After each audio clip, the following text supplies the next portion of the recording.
The neon sign of Rosie's Diner flickered in the cold November night. It was 11:47 p.m., and the small roadside restaurant was nearly empty, except for a few late-night truckers and one tired waitress counting down the minutes until her shift ended. Linda Morrison, 52, wiped down the counter for the third time that hour. Her feet ached in her worn sneakers, and her lower back screamed from 12 hours of standing. But she smiled any way she always did. After 30 years of waitressing, fake smiles had become as natural as breathing. The bell above the door chimed. A man walked in, and Linda's experienced eye sized him up immediately. Mid-50s, expensive watch partially hidden under a worn jacket sleeve, designer jeans trying to look casual, and shoes that cost more than her monthly rent. But his face looked exhausted. Not physically tired, but soul tired. "Sit anywhere you'd like, honey," Linda called out with genuine warmth. The man chose a corner booth, the one with duct tape holding the vinyl seat together. He sat down heavily, like the weight of the world was on his shoulders. Linda approached with a coffee pot and a menu. "Coffee to start?" "Please," the man said quietly. His voice was hoarse, like he'd been crying. Linda poured, noting his red-rimmed eyes and the way his hands shook slightly as he picked up the cup. She'd seen that look before grief, pure and devastating. "Rough night?" she asked gently, in that way that invited conversation but didn't demand it.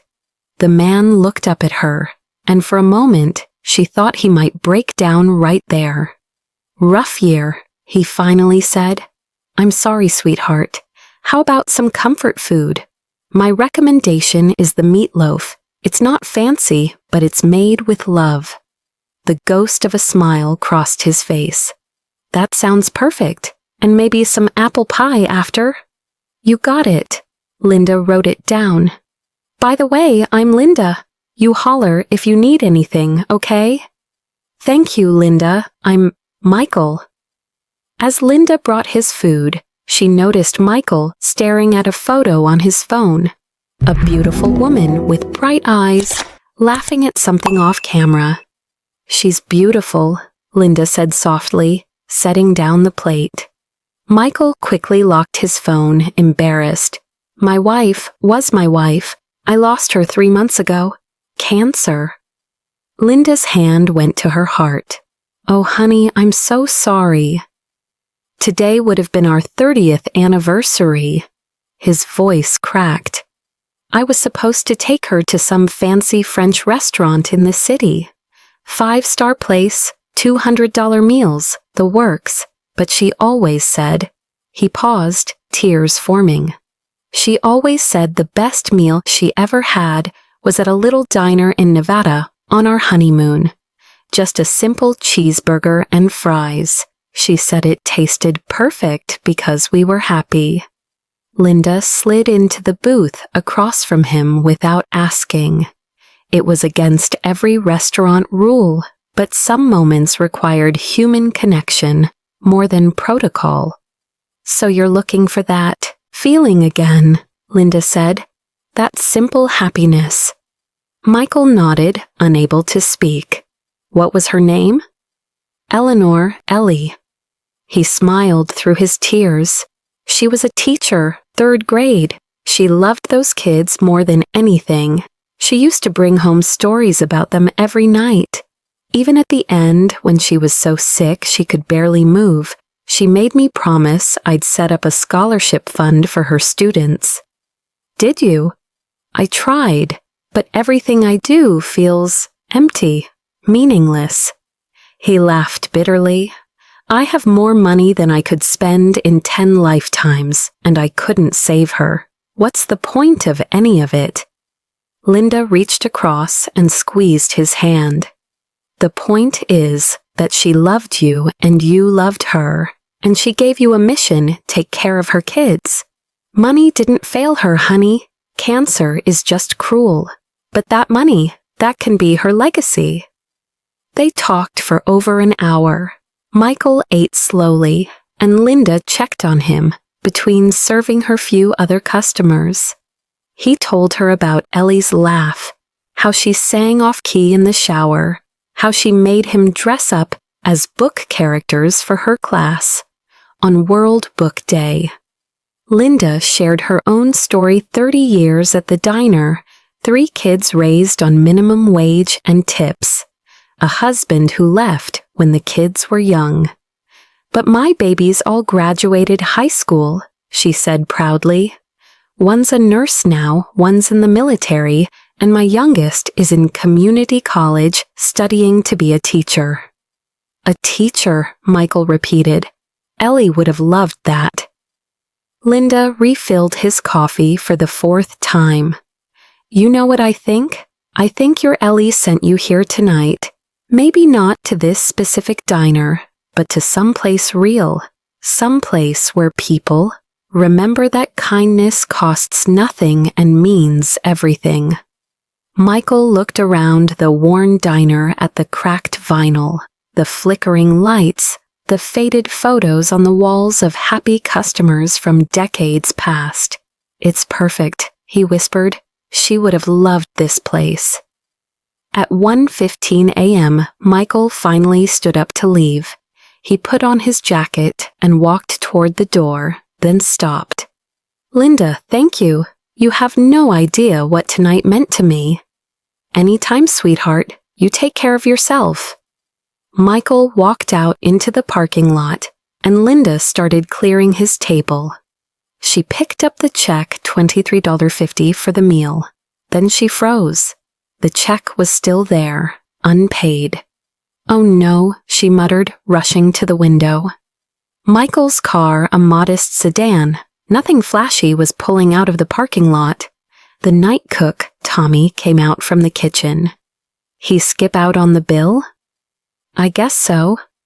Linda felt a crushing disappointment. She'd been so sure she'd read him right.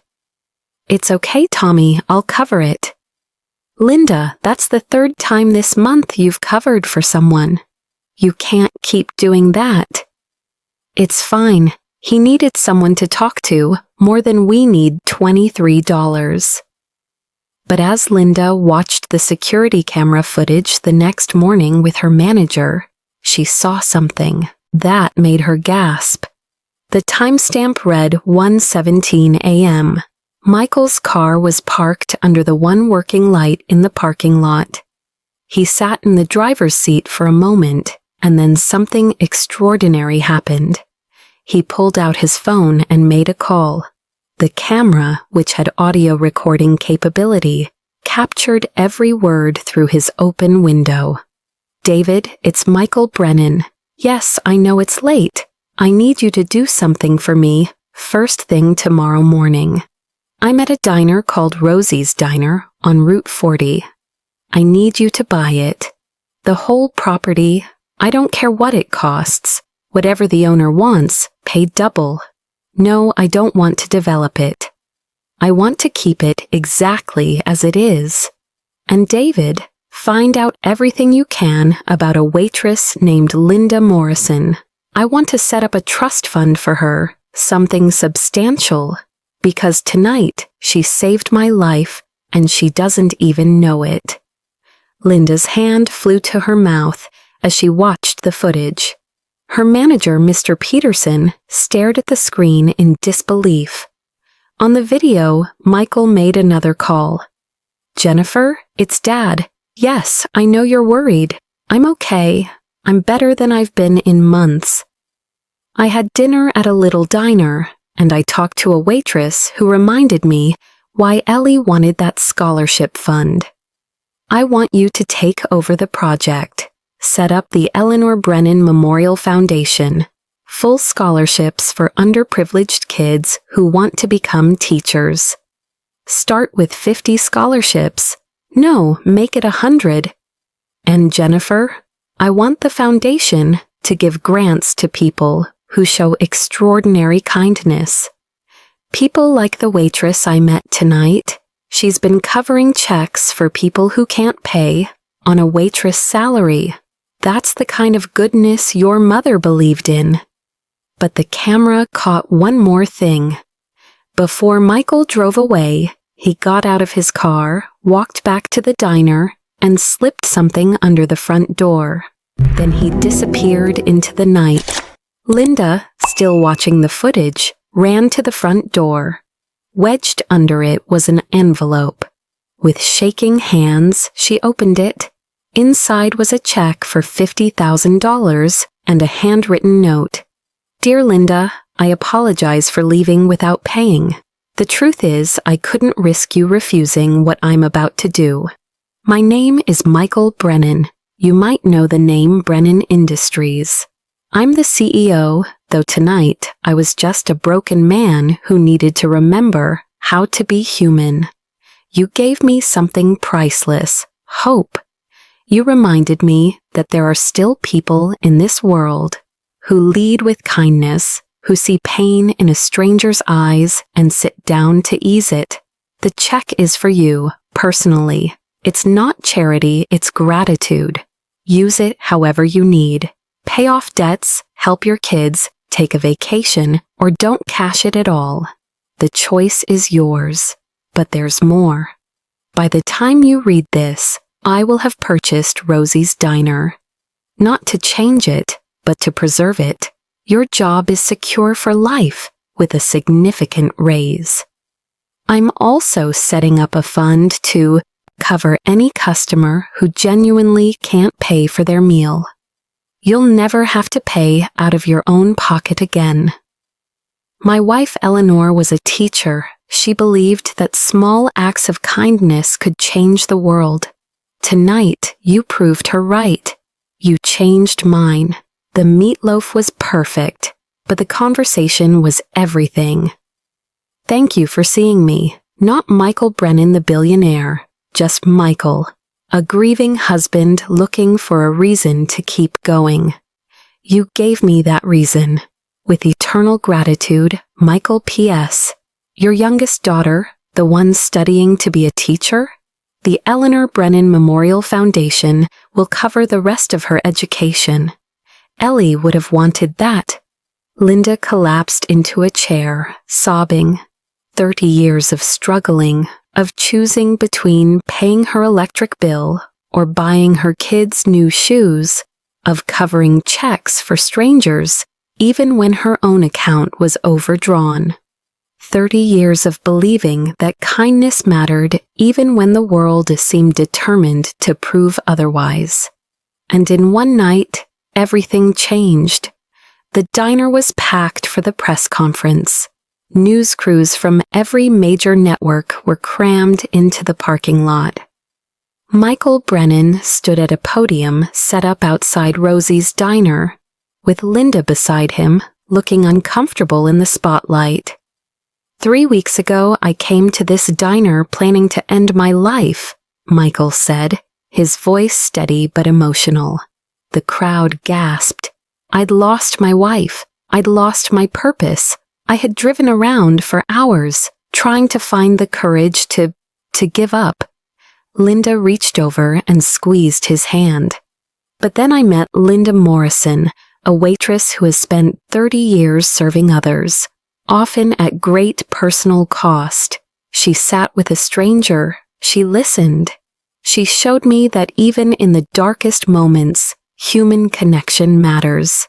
Kindness matters. He turned to face Linda.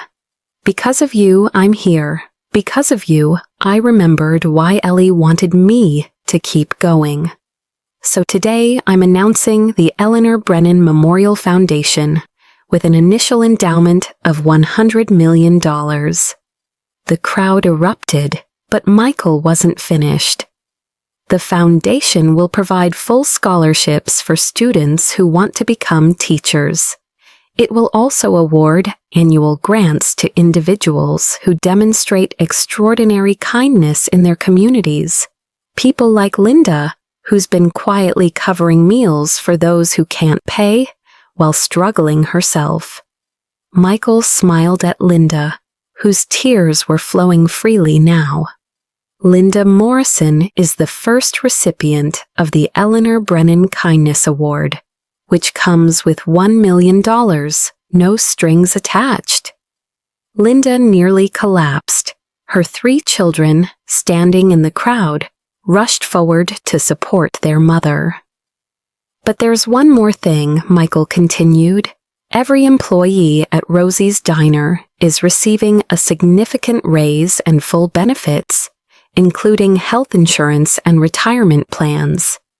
And I'm creating a national program called Ellie's Tables will partner with diners across the country to create spaces where people can sit, talk, and remember that they're not alone.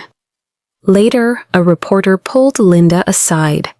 "Mrs. Morrison, did you have any idea who Michael Brennan was when he walked in?" Linda shook her head. "No idea at all, and I'm glad I didn't, because I didn't treat him special, I just treated him human, and I think that's what he needed most." "What are you going to do with the money?" Linda smiled through her tears. "First, I'm going to pay off my kids' debts. Then I'm setting up a fund at my church to help families who are struggling, because Lord knows I've been there. And maybe, just maybe, I'll take a vacation. First one in 30 years. Do you have a message for Michael Brennan?" Linda looked directly at the camera. "Michael, if you're watching, you didn't walk out on that check. You overpaid by about 1,000,000%. She laughed. "But seriously, honey, thank you for reminding me that kindness does come back around. And I hope you're healing. Your Ellie would be so proud of what you're doing." Rosie's Diner had become something of a pilgrimage site. People came from all over the country to eat at the place where kindness changed everything. But Michael had ensured it stayed authentic. Same menu, same worn vinyl seats, same flickering neon sign. Linda still worked there, though now by choice rather than necessity. She'd become the face of the Ellie's Tables program, traveling to diners nationwide to train staff on creating spaces of radical kindness. On this particular evening, Michael came in for dinner, as he did once a month.